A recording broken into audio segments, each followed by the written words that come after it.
Hello everyone. जय हिंद। आज है 26 दिसंबर और आज के इस वीडियो में हम 26 दिसंबर से बनने वाले करंट अफेयर के सभी इंपॉर्टेंट क्वेश्चंस को डिस्कस करेंगे। कल देखिए 25 दिसंबर को तो हम लोगों ने वीकली रिवीजन किया था, लेकिन उसके पहले 24 दिसंबर को हम लोगों ने पढ़ा था कि यूनाइटेड नेशन सिक्योरिटी काउंसिल में अभी हाल ही में म्यांमार में हिंसा को समाप्त करने के लिए पहली बार प्रस्ताव ये पारित किया गया है। अभी हाल ही में अमेरिका में समलैंगिक विवाह पर मंजूरी दे दी गई है। नई दिल्ली में हॉकी वर्ल्ड कप ट्रॉफी का अनावरण किया गया है अनुराग ठाकुर खेल मंत्री के द्वारा। अभी हाल ही में गुजरात का जो मोढेरा सूर्य मंदिर है, इसे यूनेस्को के अस्थायी लिस्ट में ऐड किया गया है। फीफा वर्ल्ड रैंकिंग में ब्राजील टॉप पर है। 23 दिसंबर को भारत के पूर्व प्रधानमंत्री चौधरी चरण सिंह की स्मृति में राष्ट्रीय किसान दिवस के रूप में मनाया जाता है। पूमा इंडिया के नए ब्रांड एम्बेसडर अनुष्का शर्मा है। ड्रिंक फ्रॉम टैप इसकी सुविधा शुरू की है ओडिशा गवर्नमेंट ने, और एनएएसी द्वारा ए ग्रेड पाने वाला एकमात्र विश्वविद्यालय बना है अमृतसर का गुरु नानक देव विश्वविद्यालय। आप लोग मुझे टेलीग्राम पर जरूर फॉलो कर लें। मैं डेली कमेंट बॉक्स में अब से पिन करने लगी हूँ टेलीग्राम की लिंक, वहां जुड़ जाया करिए ताकि आप लोगों को डेली की क्विज और पीडीएफ मिल सके। आज का हमारा पहला सवाल है, भारत द्वारा पहली बार वीर गार्जियन हवाई अभ्यास किस देश के साथ आयोजित किए जाने की घोषणा की गई है? तो ये जो पहला अभ्यास इस तरह का भारत और जापान के बीच में आयोजित किया जाएगा। इंडियन एयरफोर्स और जापानी वायु आत्मरक्षा बल JASDF ये जनवरी के महीने में यानी कि 16 से 26 जनवरी तक जापान में हयाकुरी हवाई अड्डे और इरुमा हवाई अड्डे पर अपना पहला द्विपक्षीय हवाई अभ्यास यानी कि एयरफोर्स एक्सरसाइज है ये वीर गार्जियन 23 इसे आयोजित करने वाली है। वीर गार्जियन 23 इसके पहले ऑलरेडी 3 एक्सरसाइज मैंने आप लोगों को बताई थी जो कि भारत और जापान के बीच होती है। देखिए, एक तो शिन्यू मैत्री आप लोगों को याद हो ही गई होगी, काफी बार बताया है मैंने। एक जैसे कि कौन सा ये अभ्यास है, नाम वीर गार्जियन, इसी से मिलता जुलता नाम है धर्म गार्जियन एक्सरसाइज। और J for Japan, I for India, ऐसे करके रिलेट किया था हम लोगों ने जिमैक्स। तो ये और 3 एक्सरसाइज भारत की जापान के साथ आप रिलेट कर सकते हो। एशिया के नक्शे में ये है जापान, जिसकी कैपिटल हो जाएगी टोक्यो। टोक्यो के बारे में 2-3 दिन पहले मैंने आप लोगों को बताया था कि 2025 से यहाँ हर घर में सोलर पैनल अनिवार्य कर दिया जाएगा। करेंसी यहाँ की येन है। फूमियो किशिदा यहाँ के प्राइम मिनिस्टर है। यहाँ के जो पूर्व प्राइम मिनिस्टर थे शिंजो अबे, इनकी गोली मार करके हत्या कर दी गई थी। क्वाड समिट रहा ना जो इस वर्ष का जापान में आयोजित किया गया। क्वाड में बेसिकली 4 कंट्रीज शामिल है, जिसमें कि भारत भी एक इसका हिस्सा है। भारत जापान तो है ही, इसके अलावा ऑस्ट्रेलिया और अमेरिका, ये हो जाएंगे क्वाड कंट्रीज। अब अदर ऑप्शन को हम एक्सरसाइज से रिलेट करेंगे, जैसे कि मलेशिया, ओमान, अमेरिका। मलेशिया के साथ रिसेंटली कौन सी एक्सरसाइज हुई है भारत की? हरिमौ शक्ति एक्सरसाइज। ओमान के साथ नसीम अल बहर अभी अभी जो हुई है वो मैं आपको बता देती हूँ। एक टाइगर ट्रम्प है जो कि भारत और अमेरिका के बीच में होती है। इसके अलावा वज्र प्रहार है, कोप इंडिया है, कोप कोप इंडिया नहीं, कोप इंडिया। 4 याद रखना है आप लोगों को अमेरिका से, कोप इंडिया, वज्र प्रहार, युद्ध अभ्यास और टाइगर ट्रम्प। ठीक है, चलिए भारत के कुछ पड़ोसियों के साथ होने वाली एक्सरसाइज हम रिलेट कर लेते हैं। हाल ही के दिनों में भारत और नेपाल के बीच में, ये दिसंबर लास्ट में ही शुरू होने वाली है, सूर्य किरण एक्सरसाइज, जो कि भारत की नेपाल के साथ होने वाली एक्सरसाइज है।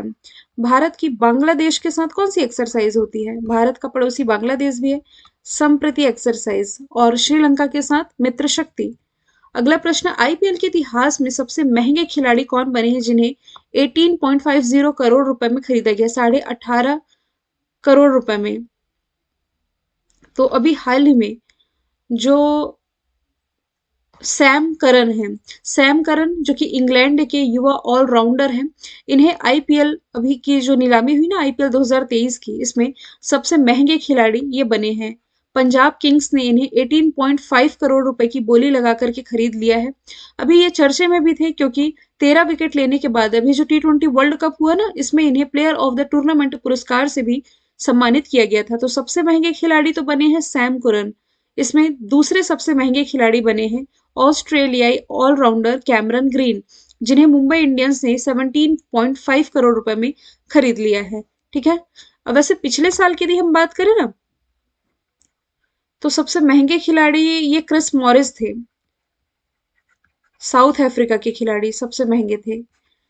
जोस बटलर का नाम भी अभी चर्चे में ही था। क्यों चर्चे में था देखिए, नवंबर मंथ के लिए ICC player of the month ये चुने गए हैं, ठीक है। ईशान किशन, एक दिवसीय जो क्रिकेट रहा बांग्लादेश के खिलाफ, इसमें इन्होंने दोहरा शतक लगाया था, इसलिए चर्चे में आए थे। आईपीएल के बारे में थोड़ा सा डिस्कशन कर लेते हैं। इंडियन प्रीमियर लीग, इसका जो पहला एडिशन है ना 2008 में खेला गया था। 2022 में इसका कौन सा एडिशन खेला गया? 15वां एडिशन खेला गया। टोटल टीमें कितनी थी? वैसे आईपीएल की 8 टीमें आप लोगों ने पढ़ी थी, लेकिन टोटल इस बार टीमें 10 थी। 2 नई टीमें कौन शामिल हुई थी? एक तो लखनऊ सुपर जायंट्स, दूसरा इसमें गुजरात टाइटंस शामिल हुई थी। विजेता कौन था इसमें? पहली बार ही गुजरात शामिल हुआ और पहली बार में ही विजेता गुजरात रहा था, ठीक है। अच्छा, सबसे सफल टीम कौन सी है? आईपीएल के इतिहास की सबसे सफल टीम मुंबई इंडियंस है। इसके नाम टोटल 5 उपलब्धियां हैं, ठीक है। अगला प्रश्न है, दिसंबर 2022 में सितविनी राबू का किस देश के नए राष्ट्रपति चुने गए हैं? तो ये भी हाल ही में फिजी के नए राष्ट्रपति बन गए हैं। वैसे कभी एग्जाम में प्रेसिडेंट प्राइम मिनिस्टर का सवाल बहुत कम पूछा जाता है कि न्यूली अपॉइंटेड कौन है, लेकिन ऐसा क्वेश्चन मैं इसलिए पिक करती हूँ ताकि उस कंट्री की लोकेशन मैं आपको दिखा सकूँ, कुछ जियोग्राफिकल फैक्ट हम रिलेट कर सकें और उस कंट्री से रिलेट करके कुछ करंट के फैक्ट जो कि हम लोगों ने हाल फिलहाल पढ़े हों वो आप लोगों को याद आ जाए। जैसे फिजी वाला क्वेश्चन मैंने इसलिए पिक किया है क्योंकि देखिए जनवरी के महीने में जब अंतर्राष्ट्रीय हिंदी दिवस मनाया जाएगा। वैसे आपको पता है कि भारत में जो हिंदी दिवस है 14 सितंबर को मनाया जाता है, जबकि अंतर्राष्ट्रीय हिंदी दिवस ये 10 जनवरी को मनाया जाता है। तो इसी मौके पर जनवरी के महीने में जो मुख्य इसका भागीदार देश है, यानी कि होस्ट करेगा इस सम्मेलन को, विश्व हिंदी सम्मेलन को, तो ये फिजी ही होस्ट करने वाला है। ये ओशिनिया वाले क्षेत्र में ऑस्ट्रेलिया के पास इसकी लोकेशन देख सकते हैं, जिसकी कैपिटल हुआ, करेंसी फिजियन डॉलर है। इसलिए मैंने आपको रिलेट कराया है कि फिजी कुछ समिट होस्ट करने जा रहा है। तो ये न्यूजीलैंड के पास स्थित दक्षिण प्रशांत महासागर में स्थित 300 द्वीपों का एक समूह है। इसने 1970 में ब्रिटेन से स्वतंत्रता प्राप्त की थी। फिजी की आबादी का लगभग 2/5वां हिस्सा जो है ना ये भारतीय है। इतनी मात्रा में यहाँ भारतीय लोग रहते हैं, जिसमें कि जिन्हें फिजी में गन्ने की खेती करने के लिए उत्तर भारत से अंग्रेजों द्वारा गिरमिटिया मजदूर के रूप में लाया गया था। तब से फिर यही, इसलिए ना हिंदी भाषी क्षेत्र भी, मतलब मोस्टली यहाँ हिंदी भी बोली जाती है। यहाँ की आधिकारिक भाषाओं में अंग्रेजी फिजियन है और फिजियन हिंदी है, ठीक है। अब साउथ कोरिया के जो प्रेसिडेंट है इसी साल जो बने हैं, यून सुक योल है ये, यूनसुक योल। श्रीलंका के अभी इसी साल प्रेसिडेंट बने हैं, नाम क्या हो जाएगा? रनिल विक्रमसिंघे। और फ्रांस के कौन हो जाएंगे? Emmanuel Macron, Emmanuel Macron. अगला प्रश्न है, वीर बाल दिवस कब मनाया जाता है? तो 26 दिसंबर को वीर बाल दिवस मनाया जाता है। हर साल नहीं, अभी तो इसकी शुरुआत हो रही है, क्योंकि इसी साल प्राइम मिनिस्टर नरेंद्र मोदी ने जनवरी के महीने में ये अनाउंस किया था गुरु गोविंद सिंह जी की जयंती के मौके पर कि इनके जो बेटों की शहादत हुई थी, मतलब कि जो जोरावर सिंह थे और फतेह सिंह, जिन्हें दीवारों में जिंदा चुनवा दिया गया था मुगल गवर्नर वजीर खान के द्वारा, है ना, तो इन्हीं के शहादत में, मतलब कि इनके सम्मान में, इनकी स्मृति में 26 दिसंबर को वीर बाल दिवस के रूप में मनाया जाएगा। ये आपके एनडीए का सवाल बन चुका है, ठीक है। 25 दिसंबर को सुशासन दिवस मनाया जाता है, किसकी स्मृति में? अटल बिहारी वाजपेयी जी की स्मृति में। 24 दिसंबर को कौन सा इंपॉर्टेंट डे मनाया गया? तो राष्ट्रीय उपभोक्ता अधिकार दिवस, ये 24 दिसंबर को मनाया जाता है। और 23 दिसंबर को चौधरी चरण सिंह जी की स्मृति में कौन सा दिवस मनाया गया? राष्ट्रीय किसान दिवस। अगला प्रश्न है, भारत की पहली महिला मुस्लिम, 2 बार महिला लिख गया है, भारत की पहली मुस्लिम महिला फाइटर कौन बनी है? तो अभी हाल ही में जो सानिया मिर्जा है, देखिए सानिया मिर्जा ये स्पोर्ट्स प्लेयर आप रिलेट नहीं कर लेंगे, ये उत्तर प्रदेश के मिर्जापुर की रहने वाली है, नाम है सानिया मिर्जा। भारतीय वायुसेना में फाइटर पायलट के तौर पर इनका चयन हुआ है। देश की पहली महिला मुस्लिम फाइटर पायलट बनी है। साथ ही उत्तर प्रदेश की पहली महिला आईएएफ यानी कि इंडियन एयर फोर्स पायलट ये बनेंगी। भावना कंठ, मोहिना सिंह और अवनी चतुर्वेदी ये भारत की पहली महिला फाइटर पायलट हैं। उन्हें जून 2016 में भारतीय वायुसेना के लड़ाकू स्क्वाड्रन में शामिल किया गया था। और जो शिवांगी सिंह है, ये राफेल लड़ाकू विमान के लिए भारत की पहली महिला पायलट है। ठीक है। वैसे ही कुछ पायलटों को आप रिलेट कर सके जिनका नाम इस साल चर्चे में था, तो सबसे कम उम्र की देश की महिला पायलट 25 वर्षीय आयशा अजीज, जो कि जम्मू कश्मीर से बिलोंग करती हैं। लॉन्स नायक मंजू का नाम कुछ दिन पहले मैंने आपको बताया था, क्योंकि ये भारतीय सेना की पहली महिला स्काई ड्राइवर बनी है। और हीना जायसवाल, ये इंडियन एयरफोर्स में ना, ये भारत की पहली महिला फ्लाइट इंजीनियर के तौर पर इनकी नियुक्ति की गई थी। अगला प्रश्न है, हाल ही में लोसर फेस्टिवल कहाँ मनाया गया? तो रिसेंटली लद्दाख में मनाया जा रहा है लोसर फेस्टिवल। लद्दाखी नए साल को चिन्हित करने के लिए ये मनाया जाता है बौद्ध समुदाय द्वारा। ठीक है, ये लद्दाख का प्रमुख सामाजिक और धार्मिक त्योहार है। 9 दिन तक ये आयोजित किया जाता है। हालांकि ये ऐसा ही फेस्टिवल एक लोसार करके हिमाचल प्रदेश में और अरुणाचल प्रदेश की मोनपा जनजाति द्वारा भी मनाया जाता है। लद्दाख के जो राज्यपाल हो जाएंगे, ये हो जाएंगे RK माथुर। अच्छा, जब से जम्मू कश्मीर अपने यूटी बने हैं अलग, उसके बाद से लद्दाख के द्वारा खुद का राजकीय पशु और राजकीय पक्षी घोषित किया गया है। मैं दोनों ही बता देती हूँ। एक तो ब्लैक नेक क्रेन, ब्लैक नेक क्रेन है ना, जो यहाँ का राजकीय पक्षी घोषित किया गया है। और स्नो लेपर्ड यानी कि हिम तेंदुआ को राजकीय पशु ये घोषित किया गया। भारत का पहला dark sky reserve, night sky reserve आप कह सकते हैं, ये लद्दाख में ही बन करके तैयार हुआ है। अब फेस्टिवल का डिस्कशन आया है, तो जम्मू कश्मीर में एक कंचोत फेस्टिवल तो मनाया ही जाता है। 12 साल बाद पुष्कर फेस्टिवल मनाया गया। एक भैंस दौड़ प्रतियोगिता है कंबाला फेस्टिवल, ये कर्नाटक में। जबकि एक बैल दौड़ प्रतियोगिता जल्लीकट्टू, ये तमिलनाडु में मनाई जाती है। अगला प्रश्न है, हाल ही में फोर्ब्स के द्वारा सबसे ज्यादा कमाई करने वाली महिला एथलीट के रूप में कौन टॉप पर है? तो नाओमी ओसाका, जो कि जापान की एक प्रसिद्ध टेनिस प्लेयर है, ये है नाओमी ओसाका, है ना। तो सबसे ज्यादा कमाई करने वाली महिला एथलीट में ये टॉप पर है। इसमें भारत की तरफ से एकमात्र महिला एथलीट शामिल है पीवी सिंधु। पीवी सिंधु को ओवरऑल 12वें स्थान पर रखा है। मतलब टॉप 25 ऐसी वुमेन्स एथलीट की लिस्ट जारी की गई जो सबसे ज्यादा कमाई करती हैं। टॉप पर नाओमी ओसाका है, 12वें स्थान पर इसमें पीवी सिंधु है। ठीक है। फिर सेरेना विलियमसन, ये यूएसए की है, ऑप्शन में मैंने लिखा भी है। और गू एलिन गू चिन स्किंग, इनका स्पोर्ट्स है और ये कंट्री है। वैसे ही इनका स्पोर्ट्स और ये इनकी कंट्री चीन स्कीकिंग से है। मतलब चाइना कंट्री और स्कीकिंग इनका स्पोर्ट्स है। तो और इसमें वैसे फर्स्ट ही याद रखना है आप लोगों को, सेरेना विलियमसन हालांकि पिछले बार भी सेकंड स्थान पर थी और पहले स्थान पर नाओमी ओसाका ही थी। पीवी सिंधु ये इसमें 25 एथलीट में 12वें स्थान पर रही हैं। और ये जिम्नास्ट सिमोन बाइल्स कहाँ की है? यूएसए की है। इनका भी कोई स्थान है, छठवां सातवां है या पांचवा छठवां है, हालांकि इतना डीप में नहीं जाना है और पूछा भी नहीं जाएगा। बस आपको टॉप का मैंने बता दिया और ये याद रख लेना है। ठीक है।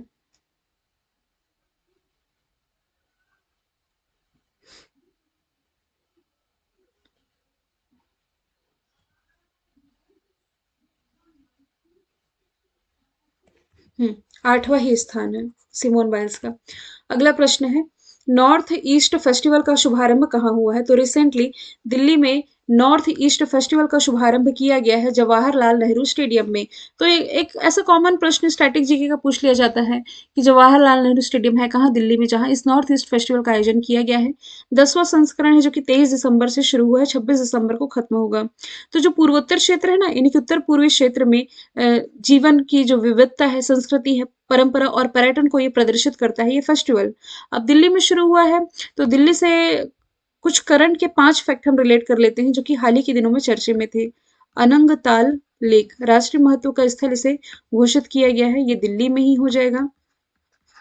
सेंट्रल विस्टा प्रोजेक्ट, ये पिछले बार बीपीएससी का सवाल बना था, ये भी दिल्ली का है। प्रधानमंत्री संग्रहालय का उद्घाटन दिल्ली में किया गया है। फिर से यहाँ ऑड इवन पहल पर विचार किया जा रहा था, हालांकि एक स्विच दिल्ली पहल भी आप रिलेट कर सकते हो। ठीक है। 5वां एक फैक्ट, भारत का पहला ई वेस्ट इको पार्क ये भी दिल्ली में स्थापित किया गया है। फेस्टिवल की बात आई है तो असम में एक अम्बुबाची फेस्टिवल मनाया जाता है, क्योंकि बिहू वाला तो कॉमन है, आप लोगों को याद हो ही गया होगा। लेकिन यहाँ वैसे त्योहार हम रिलेट नहीं करेंगे, हाल फिलहाल वाले डिस्कस करेंगे। अम्बुबाची और बिहू आप लोगों को रटा रटाया है। हाल ही के दिनों में यहाँ सिलहट सिलचर फेस्टिवल ये मनाया गया। गोवा में इंडियन इंटरनेशनल फिल्म फेस्टिवल का 53वां संस्करण मनाया गया। केरल में जो अंतरराष्ट्रीय सी फूड शो होता है ना, इसका आयोजन किया गया था। अगला प्रश्न है, हाल ही में किस संस्था ने 2022 इन 9 चार्ट्स रिपोर्ट जारी की है? तो रिपोर्ट अभी हाल ही में जारी की गई है वर्ल्ड बैंक के द्वारा। ऑप्शन नंबर डी इसका राइट आंसर हो जाएगा। इसमें यह बताया गया है, यानी कि इस रिपोर्ट में, कि ये जो दुनिया है 1970 के बाद, लगभग 50 साल के पहले की बात ही की जा रही है, 1970 के बाद से अब तक यदि देखा जाए तो सबसे ज्यादा गिरावट का अनुभव कर रही है। इस साल के अंत तक 685 मिलियन लोग गंभीर गरीबी में जीवन यापन कर रहे होंगे, और 2020 के बाद ये 2 दशकों में सबसे खराब स्थिति वाला वर्ष होने वाला है, मतलब रहा ही। वर्ल्ड बैंक की स्थापना 1944 में हुई, संचालन इसने 1945 से शुरू किया था। हेडक्वार्टर इसका वॉशिंगटन डीसी में है। डेविड मलपास इसके अध्यक्ष हो जाएंगे, जो कि अमेरिका से है। इसके द्वारा एक और रिपोर्ट रिलीज की जाती है, हालांकि इसका प्रकाशन अभी बंद है बीते 2 सालों से, लेकिन रिपोर्ट का नाम आप याद रख लीजिए, डूइंग बिजनेस रिपोर्ट। वैसे ही आईएमएफ के द्वारा एक रिपोर्ट रिलीज की जाती है, वर्ल्ड इकोनॉमिक आउटलुक रिपोर्ट। ये काफी बार एग्जाम में पूछा गया कॉमन सवाल है।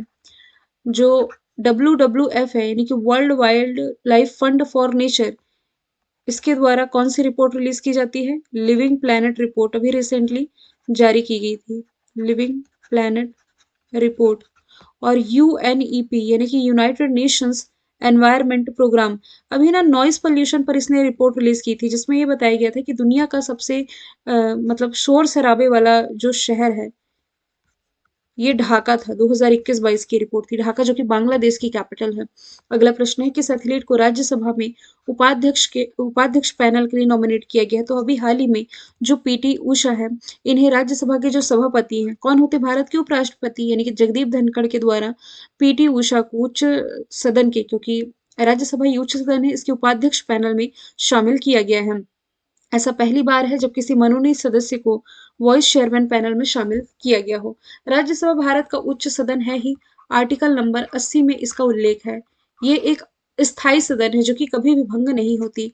हिमा दास एक प्रसिद्ध एथलीट है, असम से बिलोंग करती है। नीरज चोपड़ा भाला फेंक से रिलेटेड है। और सबसे ज्यादा चर्चित खिलाड़ी 2022 के ये यही रहे थे। किस राज्य से बिलोंग करते हैं? हरियाणा से बिलोंग करते हैं। और राजीव गांधी खेल रत्न अवार्ड पाने वाली पहली पैरा एथलीट दीपा मलिक हैं। मैंने कल आप लोगों से पूछा था पूमा इंडिया के नए ब्रांड एम्बेसडर कौन बने हैं? अनुष्का शर्मा राइट आंसर था। आज का सवाल है, ITF वर्ल्ड चैंपियन का खिताब किसने जीता है? इंटरनेशनल टेनिस फेडरेशन का। तो इसका आंसर कमेंट बॉक्स में बताइएगा। फिर हम मिलेंगे नेक्स्ट वीडियो के साथ। Thank you so much.